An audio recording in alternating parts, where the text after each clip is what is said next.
نہ کوئی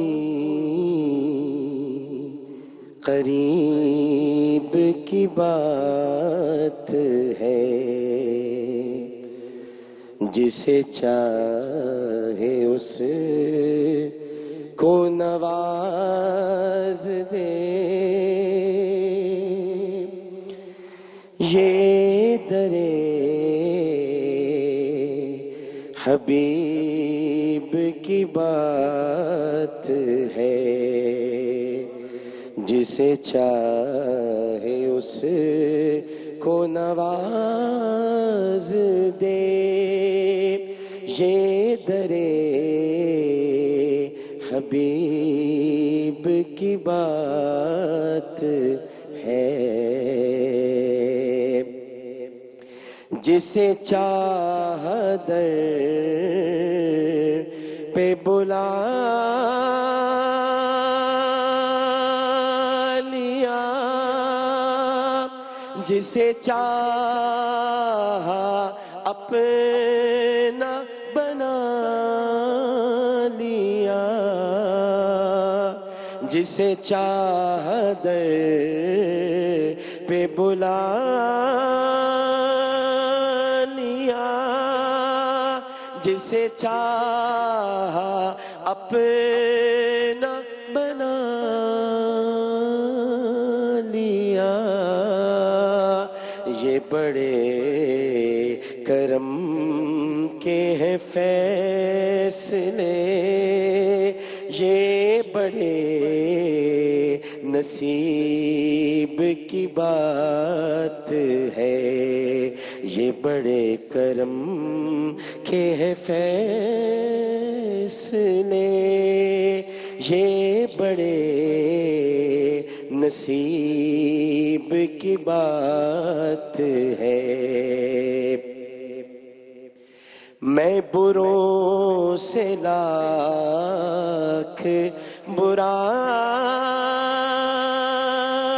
سہی، مگر ان سے ہے میرا واسطہ۔ میں بروں سے لاکھ برا سہی، مگر ان سے ہے میرا واسطہ۔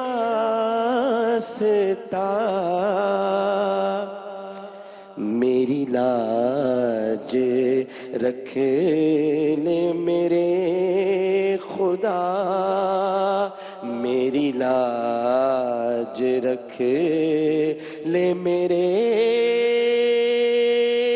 خدا، یہ تیرے حبیب کی بات ہے۔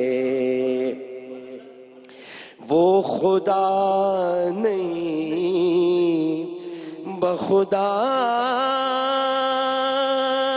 نہیں، وہ مگر خدا سے جدا نہیں،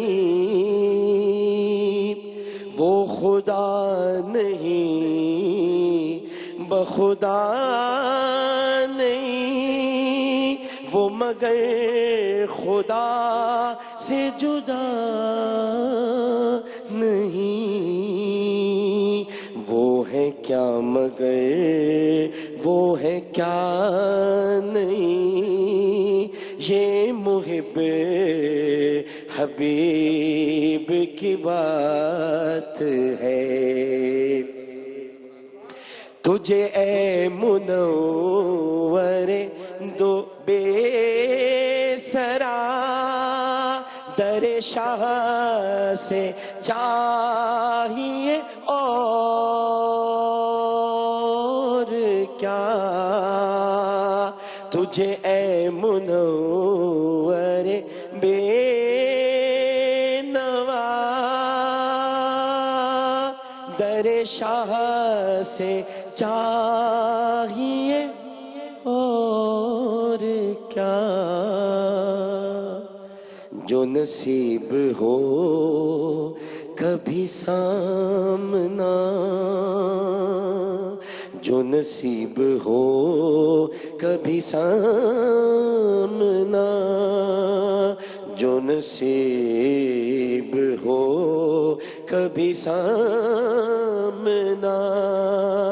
تو بڑے نصیب کی بات ہے، نہ کہیں سے دور ہے منزلیں، نہ کوئی قریب کی بات ہے، جسے چاہے اس کو نواز دے، جسے چاہے اس کو نواز دے، یہ درے حبیب کی بات ہے۔ سبحان اللہ، سبحان اللہ۔ اعوذ باللہ من الشیطان الرجیم، بسم اللہ الرحمن الرحیم۔ اللہم صلی علی سیدنا و مولانا محمد وعلی آلہ وصحبہ وبارک وسلم وصلی علیہ۔ پاکستان میں موجود تمامی ناظرین کو، پاکستان سے باہر بھارت، متحدہ عرب امارات، تمام خلیجی ریاستیں، مکہ مکرمہ، مدینہ منورہ اور وہاں سے آگے، تمام یورپی ممالک بالخصوص برطانیہ، France, Spain, Italy, Germany, Sweden اور وہاں سے بھی آگے، ریاستہائے متحدہ امریکہ، South Africa, Canada, Australia, Norway, اور جہاں جہاں اس وقت ایکسپریس ٹی وی پر ہماری خصوصی نشریات پیارا رمضان سحر عامر کے ساتھ دیکھی جا رہی ہیں، وہاں ٹیلی ویژن سیٹس کے سامنے موجود تمام ناظرین کو، یہاں موجود تمام نعت خواں حضرات، جناب قاری صاحب، ہمارے کیمرامین، ہمارے آڈیو انجینئرز، ہمارے آئی ٹی ڈپارٹمنٹ کے لوگ، ماسٹر کنٹرول روم میں پروڈیوسر صاحب، ان کے تمام ساتھی، اور اس ٹرانسمیشن میں شریک تمام رفقائے کار کو انتہائی محبت، خلوص، ادب اور احترام کے ساتھ عامر لیاقت حسین کا السلام علیکم۔ ناظرین محترم اور حاضرین ذی وقار، الحمدللہ پاکستان میں آج تیسرا روزہ اختیار کیا جائے گا، اور پاکستان سے باہر بعض ممالک میں آج چوتھا روزہ اختیار کیا جائے گا، یعنی پاکستان میں آج الحمدللہ 3 رمضان المبارک 1441 ہجری ہے، آج پیر کا دن ہے اور اپریل کی 27 تاریخ ہے۔ ناظرین محترم، آج اپنی پاک فوج کو آج خراج تحسین پیش کرنے کا جی چاہتا ہے۔ اس کی وجہ یہ ہے کہ آج صرف میں ہی نہیں بلکہ پوری دنیا نے، آج اقوام متحدہ نے خاص طور پر پاکستان میں جو پیس مشن جو کانگو میں ہو رہا ہے، اس میں جو پاکستانی دستہ 4000 فوجیوں پر مشتمل، اس نے اس میں حصہ لیا، اور وہاں سیلابی ریلا آیا ہوا ہے، اور سیلابی لوگوں کو تو پتہ بھی نہیں کہ ہمارے فوجی کہاں کہاں پر کیا کیا کارۂ نمایاں انجام دے رہے ہیں۔ ہمارے فوجی جوان 4000 سے زائد بڑی تعداد ہے جو وہاں گئے، انہوں نے پیس مشن میں حصہ لیا، اور 2000 سے زائد افراد کی جان بچائی۔ 2000 سے زائد افراد کی جو سیلابی ریلے میں پھنسے ہوئے تھے، اقوام متحدہ نے پاک فوج کو خراج تحسین پیش کیا۔ تو میں اپنے دل کی گہرائیوں سے پاکستان کی فوج کو، ان کے جوانوں کو، اور ان کے گھر والے جو اس وقت دیکھ رہے ہیں، ان کو پتہ ہے ان کے بچے اس وقت کانگو میں موجود ہیں، اور کانگو میں مشن کے اندر اس وقت ساتھ دے رہے ہیں، اور وہاں پر قریباً 127 کے قریب پاکستانی شہید بھی ہو گئے، جن کا پاکستان سے تعلق تھا، اور ظاہر ہے کہ اس میں وہ سیلابی ریلے میں پھنس کر، لیکن ہماری فوجی جوان وہاں پر انہوں نے وہ کارۂ نمایاں انجام دیے کہ پوری دنیا کی جو افواج اس میں حصہ لے رہی ہیں وہ ایک طرف، پاکستانی فوج ایک طرف۔ تو میں اس بنیاد پر ان گھر والوں کو بھی خاص طور پہ خراج تحسین پیش کرنا چاہوں گا جن کے اپنے، جن کے پیارے، جن کے بچے اس وقت کانگو میں پاکستان کا پرچم لگائے، پاکستان کی ٹوپی پہنے ہوئے، پاکستان کی جیکٹ پہنے ہوئے، اور پاکستان جہاں پر لکھا ہوا ہے ان کے سینوں پر، وہاں پر کانگو میں اپنا کردار ادا کر رہے ہیں۔ یہ ہے ہماری قوم، یہ ہے پاکستانی قوم۔ کسی اور ملک کی فوج کے ایسے کارنامے آپ کو دکھائی دیں گے۔ ہم اس وقت خود کورونا سے متاثر ہیں، ہم اس وقت خود ایک کورونا پینڈیمک کا شکار ہیں، اور ہم لوگ یہاں پر ہمارے فوجی جوان اپنا کردار ادا کر رہے ہیں۔ یہاں پہ خود لاک ڈاؤن میں فوج کا ایک بہت بڑا کردار ہے جو اپنا ادا کر رہی ہے، لیکن اس کے باوجود کانگو میں انہوں نے جو کردار ادا کیا ہے، میں D G I S P R صاحب کو بھی مبارکباد پیش کرنا چاہوں گا کہ انہوں نے اس بات کا اعلان کیا، ہمیں پتہ چلا ان کی وجہ سے، اور ساتھ ساتھ میں پاکستان کے آرمی چیف جناب قمر باجوہ صاحب کو بھی خراج تحسین پیش کرنا چاہوں گا جنہوں نے یہ فیصلہ کیا کہ فوج کو وہاں پر بھیجیں۔ 4000 پاکستانی فوجیوں، آپ کو سلام۔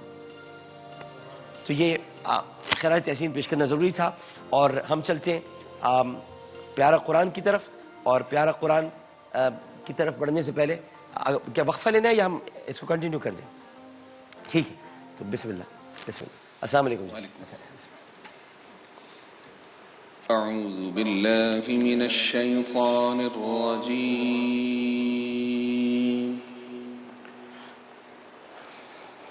بسم الله الرحمن الرحيم.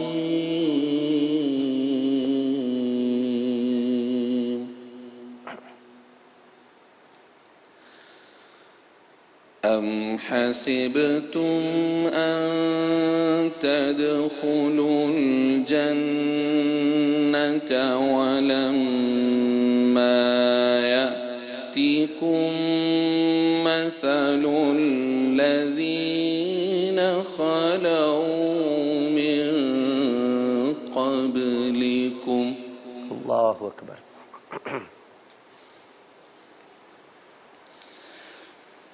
مستهم البأساء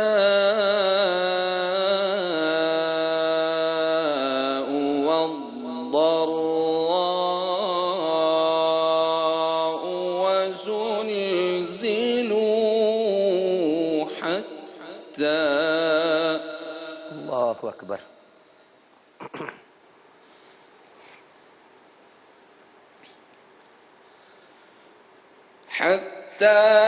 يقول الرسول والذين آمنوا معه متى نصر الله.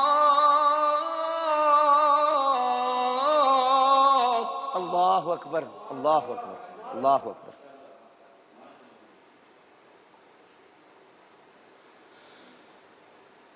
ألا إن نصر الله قريب.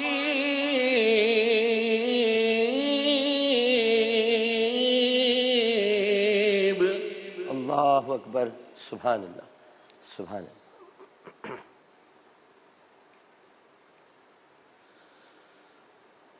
ألا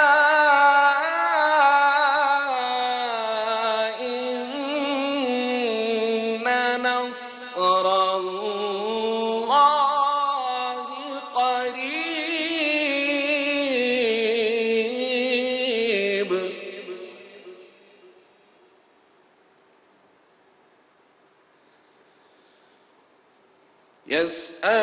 يسألونك ماذا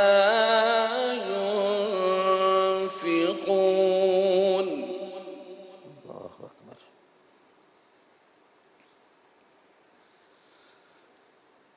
قل ما أنفقتم من خير فللوالدين والأقربين. سبحان اللہ. سبحان اللہ.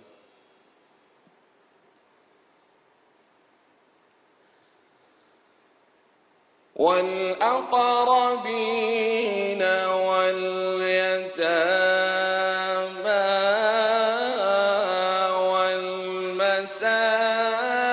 والمساكين وابن السبيل. اللہ اکبر.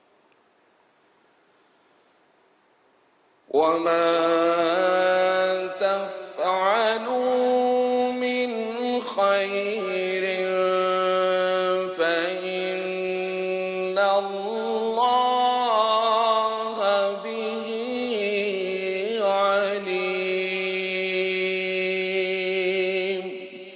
صدق الله العظيم. وصدق رسوله النبي الكريم. سبحان اللہ. سبحان اللہ. جزاک اللہ. ماشاء اللہ. ماشاءاللہ. سورہ بقرہ کی آیات ہیں اور اللہ سبحانہ وتعالی ارشاد فرماتا ہے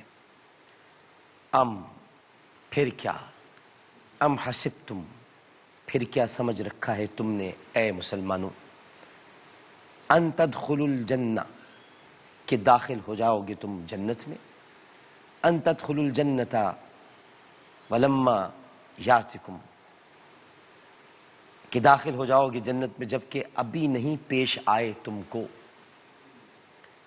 مثل الذین، احوال ان لوگوں کے جو، مثل الذین، احوال ان لوگوں کے جو، خلو من قبلکم، جو ہو گزرے ہیں تم سے پہلے، مستہم الباساء، پہنچی ان کو تنگ دستی، والضراء، اور مصیبت و علم، وزلزلوا، اور وہ ڈول گئے، حتیٰ کہ یقول الرسول، پکار اٹھا رسول، والذین، اور وہ لوگ جو آمنو، ایمان لائے تھے، معاہو، اس کے ساتھ، متا، کب آئے گی، نصر اللہ، مدد اللہ کی، الا انا، جواب آیا سن لو، نصر اللہ، مدد اللہ کی قریب آیا ہی چاہتی. سبحان اللہ. یسألونک، پوچھتے ہیں لوگ تم سے، ماذا، کہ کیا چیز، ینفقون، خرچ کریں وہ، قل، کہو، ما،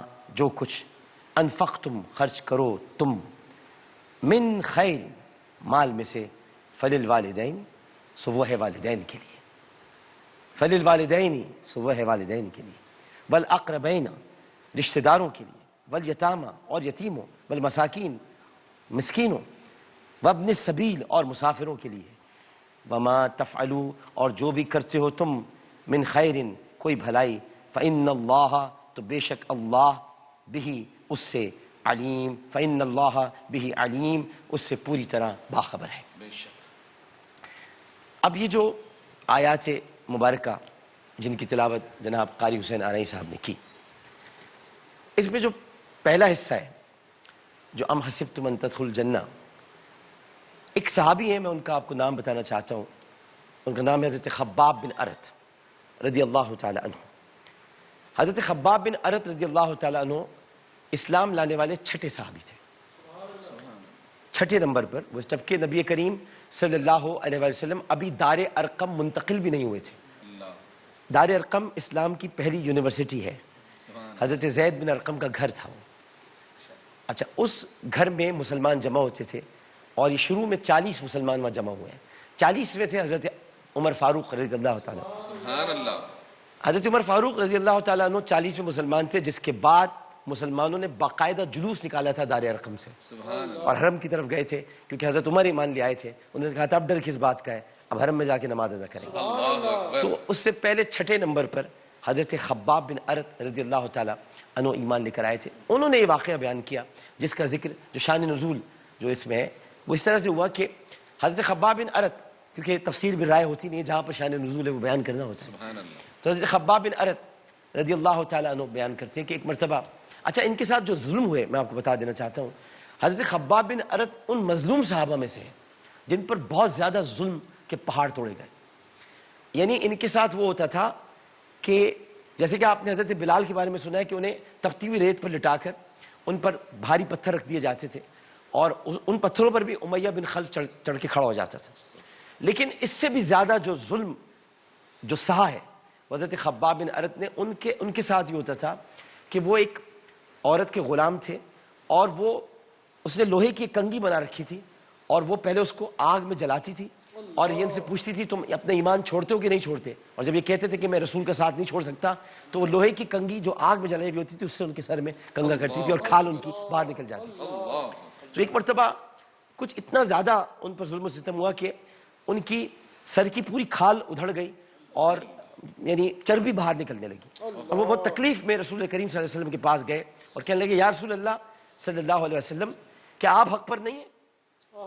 رسول کریم صلی اللہ علیہ وسلم بتاتے حضرت خباب کہ ٹیک لگائے بیٹھے تھے، اچانک ایک دم سیدھے ہو کر آپ تشریف فرما ہوئے، اور آپ نے کہا کیا کہہ رہے ہو خباب؟